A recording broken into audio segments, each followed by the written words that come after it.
All right, guys, back out here again, trying to get some carp. I got about 2-3 hours before real bad thunderstorms are gonna be coming in.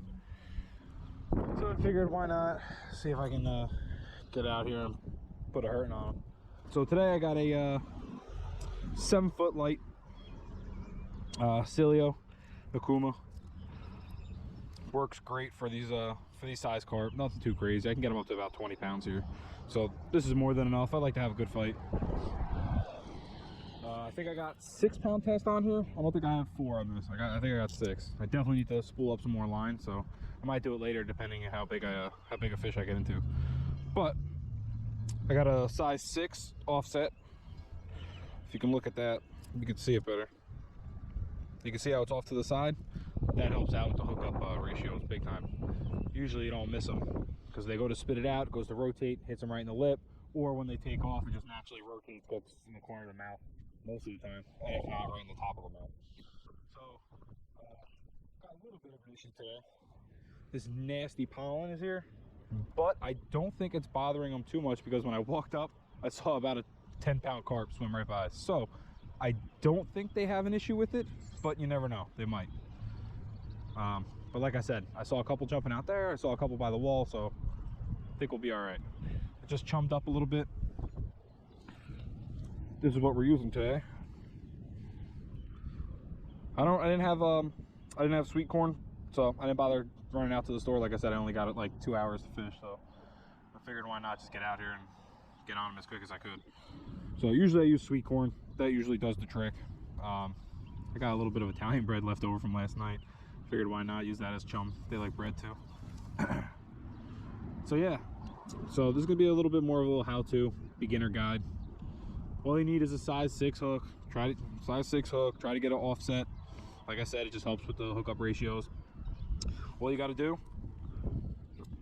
just like this, just slide your corn onto the shank of the hook, just like this. Now, I try not to like overcrowd the hook because they got real rubbery mouths and they're very sensitive to it. So by the time they feel any bit of like awkward feeling or any kind of tension sharp, they have a tendency to take off. That's why you get a lot of those takeoffs with carp. They usually grab the bait and they take off. It's because they feel it in their mouth and they go to spit it out and the hook happened to hook them. So then they freak out and they take off. They're not actually just grabbing the bait and taking off with it. They usually feel it, so that's why they take off. So I try to do 3, maybe if I can find like a real short one like this one, maybe I'll like put this at the bottom of the shank so the shank's still open, and then and yeah, that's pretty much it. Just like that. Depending on how close you're fishing, if you got a current, obviously if you have a current, what I usually do, nothing crazy. You can even do a little swivel about 8 to 10 inches above the hook. So right about here, you can put a swivel, so you can put a weight above, so that when that weight's sitting there, this can roll around and move and it doesn't twist up your line, anything like that. But for what I'm doing right now, as you can see, this is going to be all of a 15-foot cast, and that is about it. So that's all I'm doing. But when you got to get out, a little bit further. You got to get out a little bit further than what I'm doing. Throw a split shot on, throw a little 1/4 ounce weight, anything like that, and then obviously the further you go, the more weight you could use just so you get out there. So we'll see how these fish are acting, because last week before I went on vacation, I actually just got back, a little bit further south from where I live, they were spawning. I was literally just able to scoop them out of the water. They were so mesmerized, and they were just hitting each other, bouncing out of the water, jumping, doing all kinds of crazy stuff. I was literally walking right up to the bank and just scooping them out of the water. I got that video. I don't know if I'm going to post this video first or the other one, but I literally walked up and scooped an 18-pound carp right out of the water. So they were doing that last week. So hopefully they calmed down a little bit. Hopefully they got it out of their systems, and now they're kind of hungry. Alright,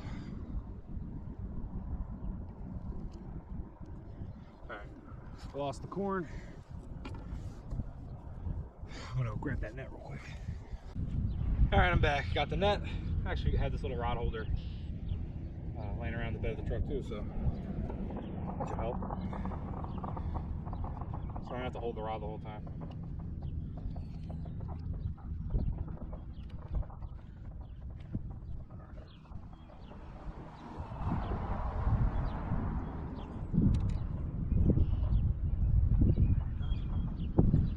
That should work.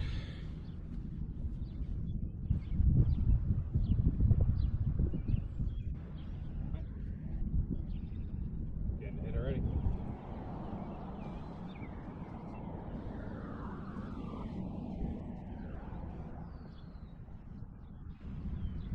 Yeah, I think it's crabs. Never wanted to be crabs. The other side over there, the lake, they're jumping all over the place too, so maybe I'll bounce back and forth. Leave my stuff here, run over there for 10 minutes, come back.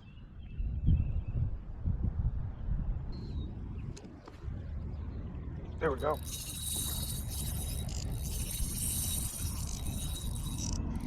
Good fish. Good fish. Uh-oh. Uh-oh. Uh-oh. No, no, no, no, no, no, no, no. Come back, come back, come back. Come back. Uh-oh. Look how much line I got left. That ain't looking good. Come on, come back. Come back. Come back. No, no, no, no, no, no, no, no, no, no, no, no, no, no, no. No. Come on, come back, come back, come back, come back, come back. Come back. Come on, come on, come on. Oh, no, no, no, no, no. Come on, come on. There we go. Oh, there we go. All right. Oh, that's a good fish. I need to get this seaweed off.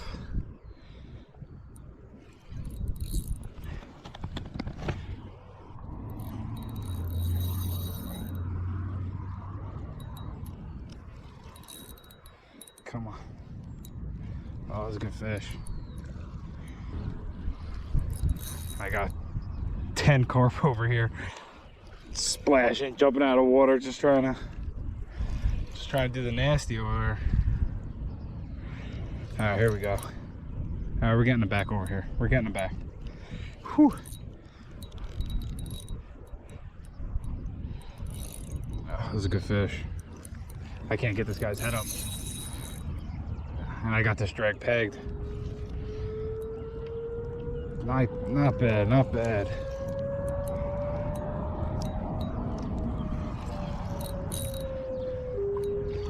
Whew, good fish. Real.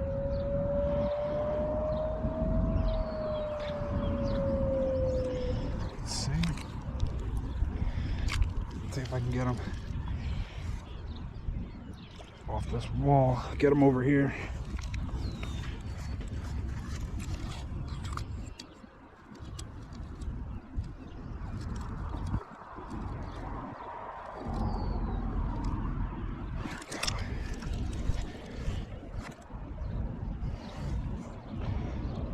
All right, good fish.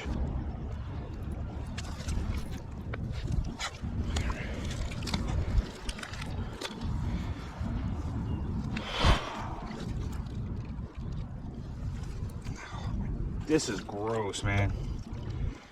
This is nasty. Oh. There we go. Good fish. All right. All right. Not bad.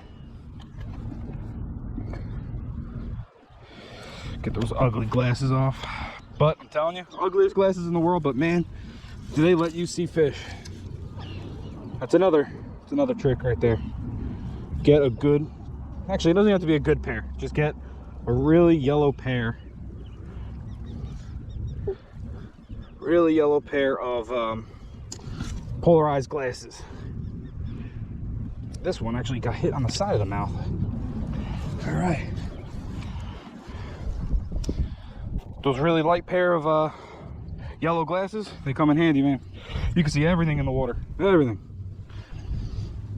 Yeah, you can tell, see all the red? That's from them spawning. So that's a good sign. Maybe this one spawned already, dropped the eggs, now she's hungry. Hopefully so, but all right, let's get this girl up.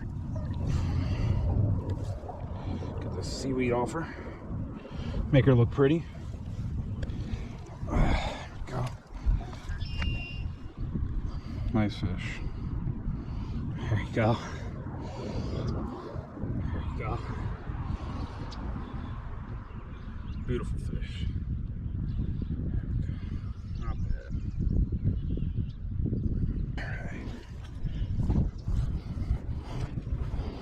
All right, off she goes.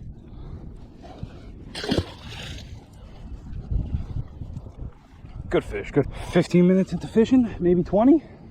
Good fish. She was fighting like crazy. She was definitely fighting like crazy. I thought she was gonna be a lot bigger, but I'll take it. Actually, I forgot to weigh her. She was probably like 8 pounds, maybe 7, something like that. Nothing too crazy, but she definitely put up a hell of a fight. All right, but yeah, these glasses right here, ugliest things in the world, but man, do they cut water. They brighten everything up. Sunny days, you could see in here, even on the murkiest days, I can still see 2-3 feet down, and that's all you need, because it's literally 3 feet of water, and all you need is these to see when they're tailing, when they're moving by, when they're moving by the wall. These things are great. Ugly as hell, but worth every penny. I picked these things up for 20 bucks when I was salmon fishing. That's another thing for salmon. These things can't go without them. Can't go without them. It lets you see, not only does it let you see the fish, but it lets you read the river the way you really should be reading the river. If you could see, you know, that one boulder that you can't see with the naked eye, or a dark pair of polar eyes, you don't realize that all the fish are sitting right behind the rip of that one rock. And, you know, they're all stacked up in one area for that reason. You don't know why they're stacked up in that area. If you don't have those glasses, you can see them sitting there stacked up. But with those glasses, you can see every bit. You can see that there's a little, you know, little drop off, or a little a rock next to it. It makes a little current, and it's, you know, that's 6 inches deeper, and they're all stacking up there every day. You don't realize why, but when you get these glasses, you can see everything. It's crazy. It really is. But you know what? It changes the way you fish. It makes you a better fisherman, because you get to see and you get to start learning everything. But I'm telling you, can't go wrong with getting a pair of those kind of glasses. They really help, especially in this shallow water stuff. Big time. Night and day difference. It really is. Definitely got to get yourself a pair. I picked them up for 20 bucks, so it's worth every penny. And of course, just when I'm messing around my GoPro trying to switch the battery pack, I just missed one. So let's see if he comes back. Let's see. This weed is disgusting today. All right, good. He did take some of my bait, so all right, let's get it back out there. It's now like, so with a day like today, it's not really overcast, but it kind of is, and they're hitting, but they're not. I find if you can and you have the patience for it, just always have the rod in your hand, because that fish I definitely could have got, but because I was messing around with the GoPros,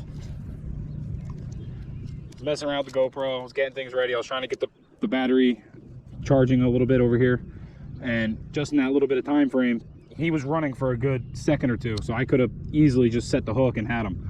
So days when they're finicky and they're not getting that hook set on them on the initial run, if they're not taking it fast enough, if they're just lightly grabbing it and just like doing a little bit of swim away, then they drop it. If they're not getting hooked up on that, if you can, just hold the rod. I know it gets a little boring and it's a little, you know, but I'm telling you, it's worth it. It's definitely worth it, because that's another fish I missed right there just because of that. So now chum up a little bit more. Now chum up a little bit more. Nothing crazy, 20 kernels a time, 10, 15, 20, like that. Just enough to keep them interested. when it's getting warm like this, spring, they're spawning, they're hungry, they're eating. If you could put out a little bit more, but when as it starts getting later in the season, it starts getting colder, don't put out as much corn because they're not going to be eating as much. So, you know, that half a can that you usually put out, sometimes even a whole can, that whole can might be more than enough for that whole school to just kind of like pick a few off, and then just be full for the day and just leave. So if you can, another thing, make sure, check your drag. I do this all the time. I lighten it up because I put the rod down, so when they run, it's a little bit, it's enough to set the hook, enough to let them run, and your rod doesn't go flying in the water. But then you go to set the hook and the spool goes crazy, you don't set the hook right, it's just, it's a disaster. There we go. There we go. See, now that one, he came right at me. Came right at me. He's a little guy, he's not big. Alright. Now he wants to show off. But yeah, this guy came right at me. The line actually got slack and never tightened up. Not running, but alright, maybe he is now.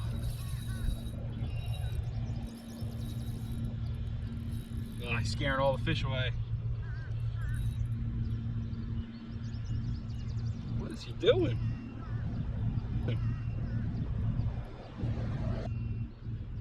He is literally just staying right here.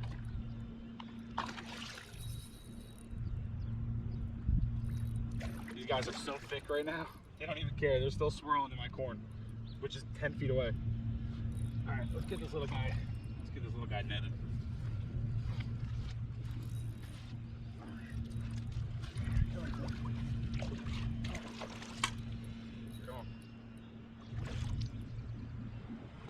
Oh, he's all wrapped up.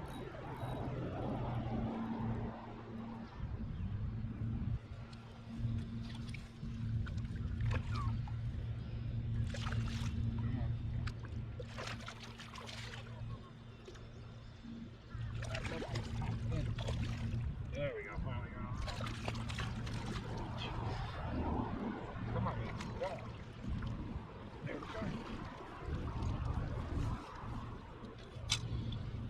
Alright.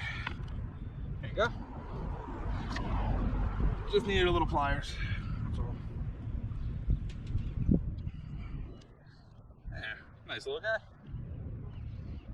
Not bad. Go ahead, bud. Alright. Another one down. It's been about 35 minutes, maybe 40. Haven't had a single bite. They stopped tailing, they stopped jumping. The wind really picked up. The wind's at like a constant like 15 miles an hour now. So